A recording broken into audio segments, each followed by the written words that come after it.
Ron, how are you? I'm doing okay, Joe. How about you? I've never been better. I appreciate you asking. How's your teeth today? I still have like a nerve thing You happening. were having some issues yesterday. You were headed to the dentist for an emergency visit. I got to go back tomorrow. They've done a couple of experimental. I don't know what I would call them, but I'm supposed to monitor them over the next day or so. I'll be fine, Ron. You think they might have to yank them out? They might.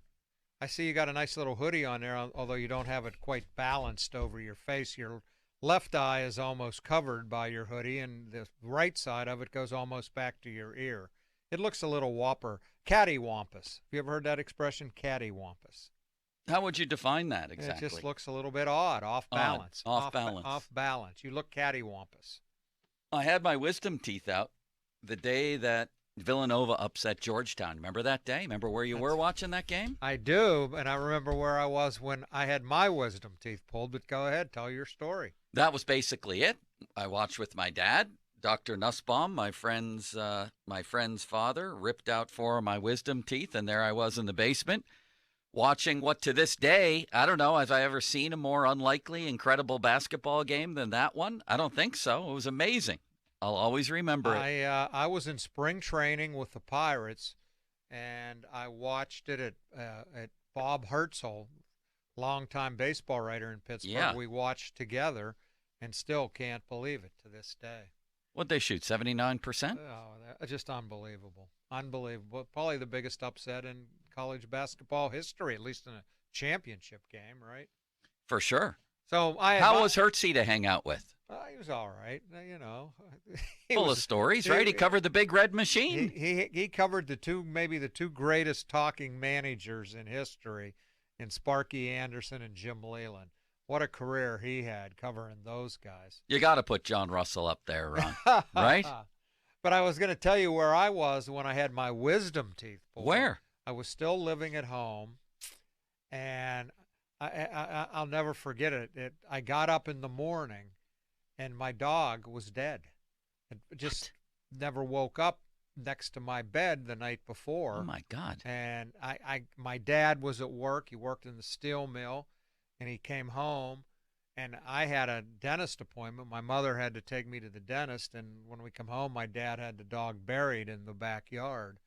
But I remember getting my teeth pulled and how absolutely miserable I was. My God, what a day. It was just so painful. But now I think the techniques they use, I mean, I remember when root canals used to be excruciating. I had one done not that long ago, and I didn't even notice it. I mean, it was not bad at all. That phrase came up yesterday, root canal. And it's not as nearly as bad as you think it is. But when I had my wisdom teeth pulled, I was in absolute agony. And then I had the dog thing hanging over me. What was your dog's name? Tanya, Tanya, Tanya. Man, that's rough. I can't even imagine life without Bailey. Well, From a day man you who might have to imagine it, but unless I go first, Ron.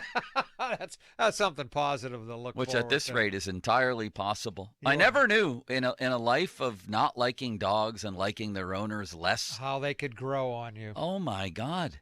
I mean, I take this guy out every day. We go to the park. He sleeps part of the between family, me and man. my wife and I. It's They're unbelievable. Part of the family, no doubt. He is So- like a person. He's He a is. little walking person And with he's- 4 legs. and probably smarter than you are. In some ways, yes. Leading a better life. Here's what dogs don't have, Ron. Resentments. Am I right about that? Maybe, I guess. It might be ticked off at some other dog. I don't know. In a moment, that's anger. Yeah. To hold a grudge is Right. a resentment. They don't have that. They're Right. completely in the present. Right. They're living a much more enjoyable life than the rest of us. I was once told, and I didn't know if I believed it or not, that Guilt. if you would leave a dog for half an hour or for 3 weeks, they wouldn't know the difference. They would not When know you walk back when in the you door. walked back in the door. That's what I was told. I don't know if I believe I- that or not. It's pause for thought, but I don't believe it. When I was in the hospital last year for 12 days and I came back, it seemed to be an inordinately exuberant reception for right. me. As opposed to maybe you coming home from work. Exactly. Yes. Back in the day, my dog, this was when I had my house, this dog was Cody, his name was, although my daughter ended up calling him Bubby. I don't know how he went from Cody to Bubby. But I'd come up the stairs, and he'd be like, his little button tail would be wagging, and he'd actually dribble pee. He was so excited to see me. I'd have to wipe it up at the top of the steps. Sometimes I do that when I see you in the morning too, Ron, right before the show. You dribble. I'm that excited. You dribble. And so is Horse. So, this sucks, Ron. They can't come to an agreement here in baseball. You wrote about it today. Come on. And I blame the owners. You know what? I blame them 100%. 100%. Yeah, it's hard not to. All they have to do is budge a little bit. The players have realized that they're not going to change the fundamentals of baseball economics. They're not. They're going to have to play at a fixed rate for a while. They're going to have to play at a minimum salary that's less than the NHL's, for God's sakes. They're not going to get, unrestricted free agency whenever they want. There's not going to be a salary cap, even though there is one. More importantly, they're not apparently going to get teams like the Pirates to compel them to spend more. All they want is a bigger piece of the pie. And you know what? The owners can afford it. They can afford to budge, and the owners are full of crap here. Did you see Manfred's press conference? Yeah, Mr. Happy. I watched I've never seen. I was shocked. He smiled at least 3 or 4 times. Yes. Like this is a joke. I think Ken Rosenthal asked him some question at the end, and he said something, "Oh, you haven't been too tough on me," or something, and grins. It's not a laughing matter when a lot of people were impacted by this. Forget the owners, forget the players. Right. How about everybody else? How about the people that work at the stadium at PNC Park, the ticket takers and the ushers and the food service people and the groundskeepers? I mean, what about them? Yes. And he's up there yucking it up. He thinks I don't know. I was so disappointed in his presentation, if you will. And I don't know where they go from here. We could be out a week, 2 months, who knows? I don't even really care at this point. I mean, other than I feel bad for the people that are hurt by it. Yeah. I don't know if you mentioned it at the beginning, but also all the people around the ballpark, the business owners, right, the restaurant owners, all these people who have suffered enough with the way things have been in the world anyway, who look forward to this. It's really reprehensible. It honestly is on the part of the owners, because it feels to me like this was always the intent to run out the clock. The union a little bit. I mean, I don't think the union's already broken, basically. Like I said, they're not looking to fundamentally change everything. They know they've lost. They just want to lose a little less. Lose with a little more respect, if you will. And I know people don't feel any sympathy towards the baseball players, because even though the minimum salary is less, it's still an astronomical figure for most of us. But the owners are just raking in. Those new TV deals, I had no idea, how much they're worth in the next 7 years is just amazing.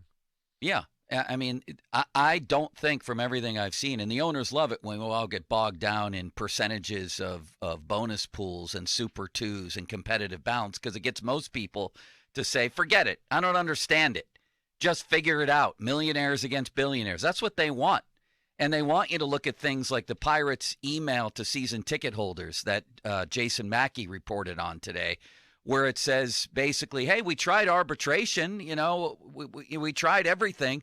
Well, what they don't tell you about arbitration, and that's one of their favorite lines, because that gets people to say, well, why wouldn't players just go to have a mediator decide? Why wouldn't the players go to arbitration? Here's why: because it's non-binding.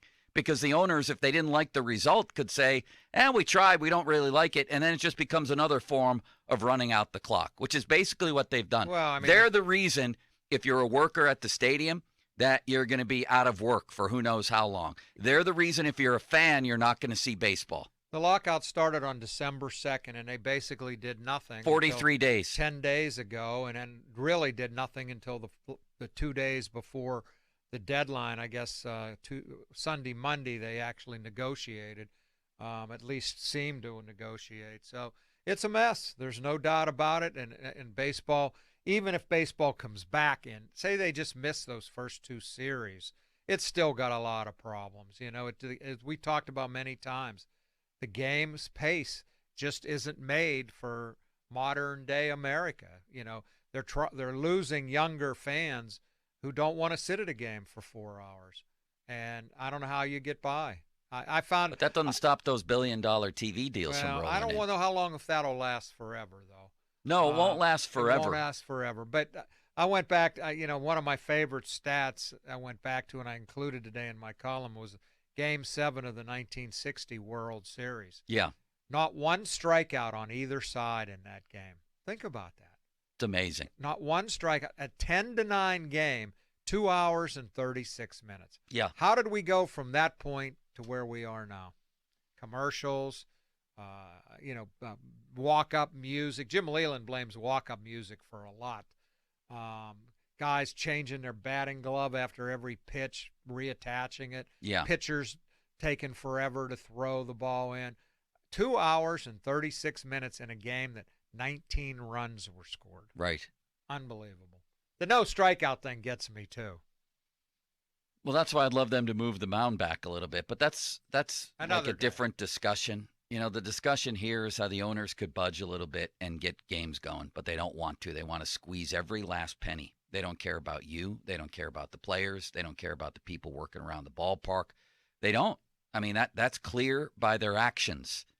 And they also, the Pirates told people, oh, MLB worked hard. Well, maybe I have a different definition of what working hard is, but locking out players on December 2nd and not putting forth a single proposal for 43 days probably wouldn't be that definition. Let me ask you this, Joe. See if you agree with me. We had Maury Brown on yesterday. Really, he's so into this business end of baseball. Yeah. And he thinks the vast majority of Americans are supporting the players this time. I don't sense that necessarily is true in Pittsburgh, though. Do you? I think they want to see a salary cap, a salary floor, something that makes the Pirates spend more. And if they would sit out all season to get people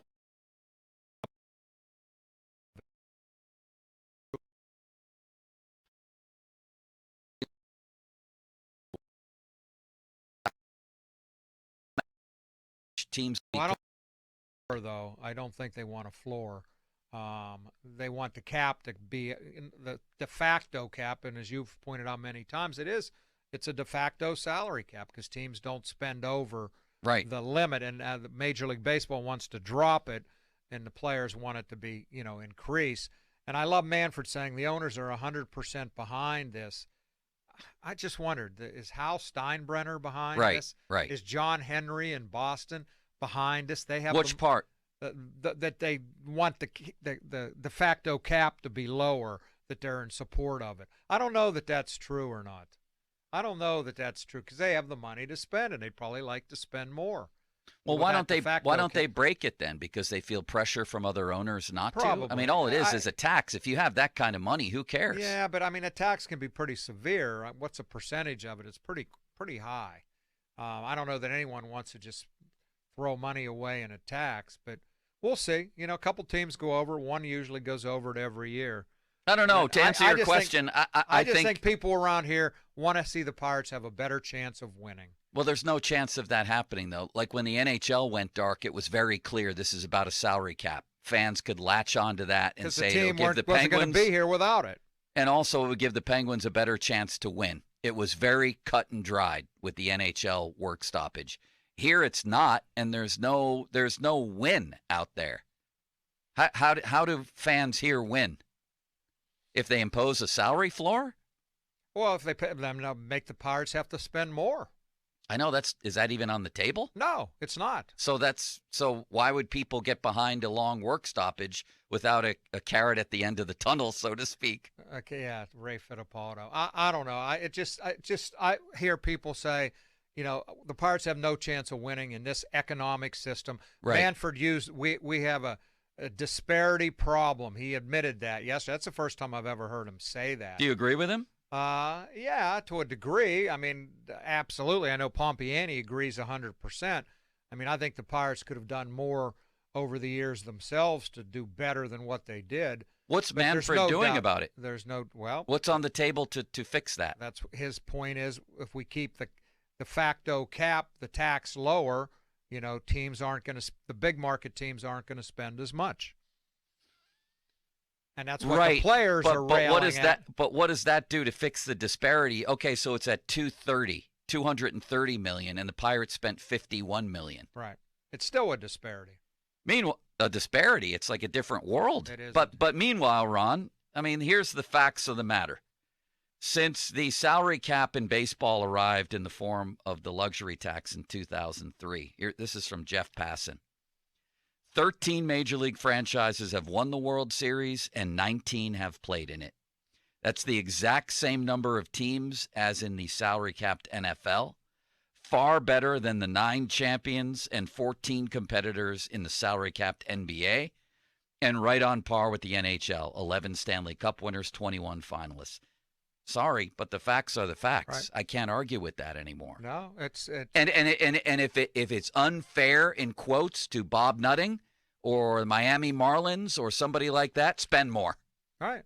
No, I agree. That's what I said. It's a convenient excuse. There is a disparity there, but I think the Pirates could have done better to help themselves. After like the 15 team that won 98 games, they basically tore it apart. So the fact that Rob Manfred still stands up there and whines about competitive balance and says that that's the reason we need to keep this low, I mean, what is he talking about? It's already here. It already worked. It's already here, yeah. I just think he thinks that it could get a whole lot worse. Whether it could or not, I don't know. A whole lot worse in terms of? Well, if they raise the salary cap, the tax to 270 or whatever, the teams will spend up to 270 and nothing will force the Pirates to spend more than their 50. So at least if they keep the tax at 220 or 230, there's at least some sort of cap there. Right. So if you're a player, there's a floor is what you need. There's a cap on the upper spending and there's no mandate on the lower spending. Exactly. I mean, again, to me it comes back to it's just a mismatch here. And the owners have taken full advantage of it. And I think the end game was always to miss games and force the players' hands, which I think they're going to do. Players will fold. They will. They will. They're just going to miss too much money. The players' proposal was taken, they would lose. They're losing. They know that. They're losing. And the owners could easily just end this thing. But they don't want to. And they'll tell you. I don't even know. Now I'm hearing they could negotiate again in New York at the end of the week. We'll see. I don't know that things are going to change much. Manfred said, we never said this was our last best offer, but people. There seems to be some dispute about that. That's what I was going to say. People close to the negotiations say that baseball absolutely did say that. I don't know. If you're a fan in Pittsburgh, do you care about this? See, that's the other thing. Do you care? Too. And whose side are you on if you do care? I'm sure they care more in places like St. Louis and Boston and Chicago, where you have competitive teams year after year. The Pirates never have competitive teams, 3 years aside. 412-928-9370. You can text us on the Edgar Snyder & Associates fan text line at that number, 928-9370. Edgar Snyder & Associates reminds you to text responsibly. The time is 10:20, brought to you by Gina G. and Petro of Remax Select Realty. And up next is our friend Chelsea Messenger. Now that football's over, you have hockey, you have basketball. There's all kinds of things to get in on the action with. Maybe not baseball anytime soon, but Chelsea's got good stuff. I had Pitt in 29 last night and lost. So was that the spread? No. What was the spread? I don't know. It wasn't 29, but they got beat by 30. 30. They got beat by 30. Worst loss of the year. What has happened to that program? I mean, it's just unbelievable. Meanwhile, I don't expect them to beat Duke last night. No. Don't get me wrong. But I thought they'd be a little more competitive. Yeah. And you predicted it right out of the box. They were down like 26-9 or something. Well, I thought they'd make it somewhat competitive, but that seems to be an issue from game to game. All right. We'll mention that too, and something else that happened in college basketball last night. That was an eye-opener. Chelsea Messenger next. It's Cookin' Joe.